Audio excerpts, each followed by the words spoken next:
ప్రభు నామున మీ అందరికీ నా యొక్క వందనాలు.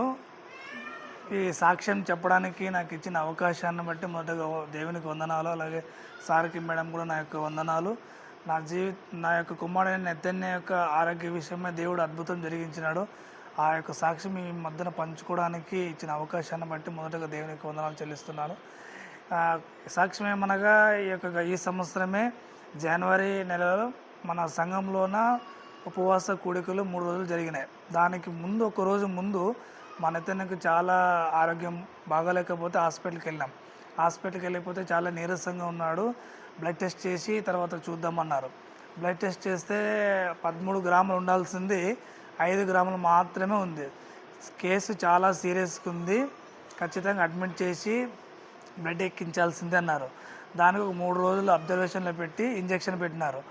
ఉదయం ఒకటి, సాయంత్రం ఒకటి, అట్లా పెట్టించిన తర్వాత బ్లడ్ ఎక్కిస్తామని చెప్పినారు.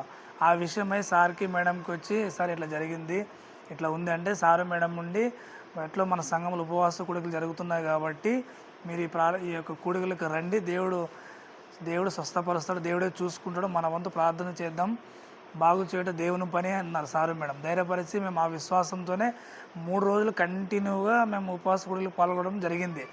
తర్వాత 3 రోజులు అయిన తర్వాత ఇంకా మేడం ఏమన్నారంటే బ్లడ్ ఎక్కించేది ఏమొద్దులే, దేవుడు అద్భుతం చేస్తాడు ఏదైనా కూడా అని చివరి రోజు 3 రోజులు చివరి రోజు నెతన్య పేరు పెట్టి ప్రార్థన చేయడం జరిగింది. ఆ రోజు అద్భుతంగా దేవుడు ఆత్మ తాకడం జరిగింది. ఆ తాకడం జరిగిన దానివల్ల స్వస్థత నొందని మేము నమ్మిన వల్లే హాస్పిటల్కి పోకుండా ఇంకా పోలేదు మేము 3 నెలలు. తర్వాత 3 నెలలు అయిన తర్వాత రీసెంట్గా లాస్ట్ వీక్ మళ్ళీ నెతన్యకు చాలా ఫీవర్ వచ్చింది. 108 వచ్చేసింది ఫీవర్. వస్తే మా డాక్టర్ గారు అన్నారు ఇంకా కేసు చాలా సీరియస్గా ఉంది, పాత రిపోర్ట్లు చూసి 5 గ్రాములే ఉంది, బ్లడ్ ఖచ్చితంగా ఎక్కించాల్సిందే, ఈసారి మాత్రం ఖచ్చితంగా ఎక్కించాల్సిందే అని అన్నారు.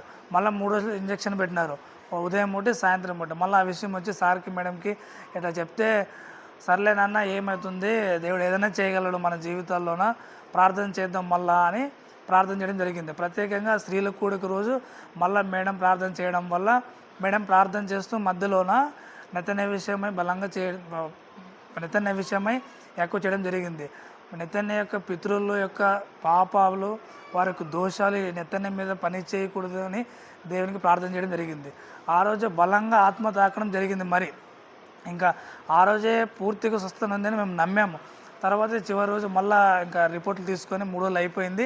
ఆ రిపోర్ట్లు తీసుకొని మళ్ళీ డాక్టర్ దగ్గరికి పోతే ఆ డాక్టర్ గారు కూడా రిపోర్ట్లు తీసుకుని మేము అనుకున్నాము, ఇంకా చాలా భయపడిపోయినాము, ఇంకా బ్లడ్ ఖచ్చితంగా ఎక్కించాల్సిందే, హాస్పిటల్ ఉండాల్సిందే, అసలు చిన్న పిల్లోడు ఎలా అని మేము చాలా భయపడ్డాం.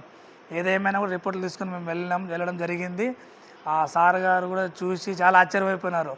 5 ఉండాల్సింది 11కి వచ్చింది, డోంట్ వరీ అమ్మా, ఏం పర్వాలేదు, చాలా ఆశ్చర్యం జరిగింది ఈ పిల్లోని విషయంలోన. కేసు అయితే చాలా సీరియస్గా ఉండాల్సింది, బట్ ఏం లేకుండా నార్మల్గా రిపోర్ట్లు వచ్చినాయి అనడం జరిగింది. మేము చాలా సంతోషపడ్డాము. మా కోసం ప్రార్థించిన మా సార్కి, మా మేడంకు మాకు ప్రత్యేక వందనాలు.